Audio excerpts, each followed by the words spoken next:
Ladies and gentlemen, this is a red alert. For decades, the executive branch has been eroding the other branches of government, the legislative and the judicial, the Congress and the courts. But now, in the last few months, we've seen Obama come out and say he doesn't need congressional authorization for the new war in Libya because he has United Nations authorization. Only Congress can declare or levy war. That's always been part of our country's history for 235 years. Going back thousands of years ago, Caesar crossed the Rubicon and used his troops without the Roman Senate's authorization. Hitler did similar things.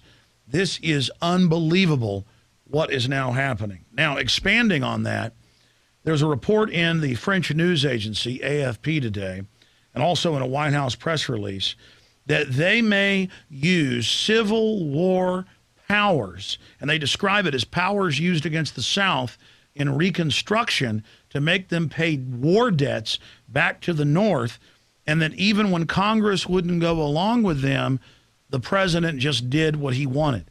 Well, Congress doesn't just control and levy war. Congress also controls the purse strings. Even 7-year-olds in their first government class are taught that. So he's continuing there. I mean, this just gets crazier and crazier, saying, you let me raise the debt ceiling. You let us go further into debt. And why are we in debt to these foreign mega banks that have taken over our government and run his administration?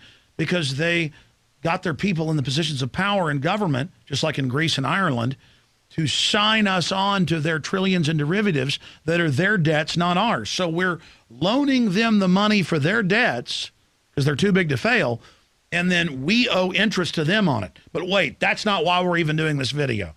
I'm just showing you the pattern. Here's another example before I get to the big one. Obama's tried for over 2 years to pass carbon taxes in the Global Greenhouse Gas Initiative in Congress. He failed.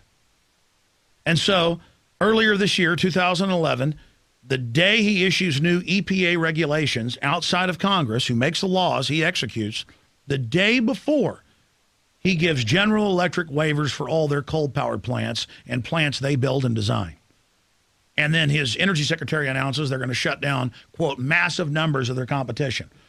Another example, 2,000 plus waivers Obama's issued to major Fortune 500 companies like McDonald's. They don't have to get any insurance for their employees, but your Burger King or your hamburger place that's in competition, they do.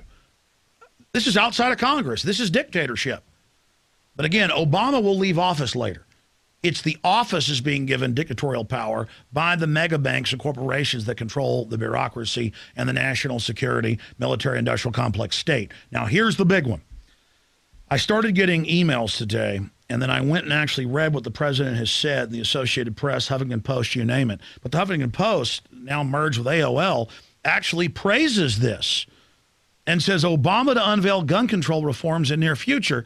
And what they're saying is it's going to be an executive order. They say we can't get stuff through Congress to restrict the Second Amendment, the right to keep and bear arms, victim disarmament. So what we're going to do is have an executive order to put you on a no-buy list, like a no-fly list.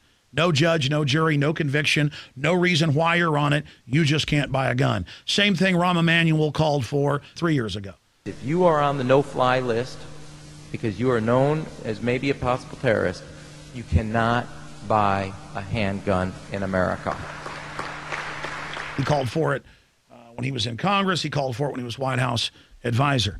Obama's talking about a national compulsory service under executive order because he can't get Congress to pass the National Universal Service Act.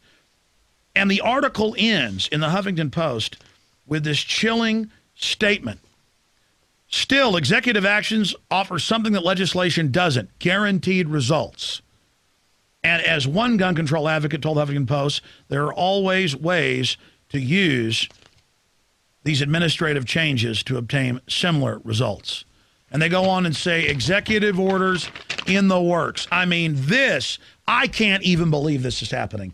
I can't believe this is happening. Wars without congressional approval.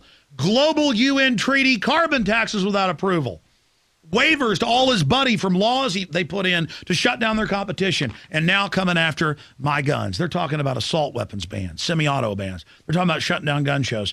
They're talking about it all. And meanwhile, the Attorney General has been caught engaged in perjury to Congress. The head of the ATF has admitted lying about the fact that Operation Fast and Furious to ship 30,000 guns into Mexico to blame the Second Amendment for violence.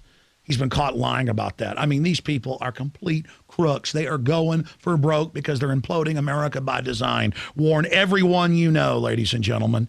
This is so huge. We are going into a dictatorship of the executive branch and the bureaucracy in this country. And they're already talking about going after private pension funds, ladies and gentlemen. The sky is the limit with these people. They've imploded us by design. And they want our guns. They want to convert us to pure slavery. Please get the word out about these illegal activities. Thank you for joining us. Ask yourselves, what are you doing in this time of great challenge? What are you doing to unlock minds? Go to Infowars.com and PrisonPlanet.tv for the latest headlines and cutting-edge information.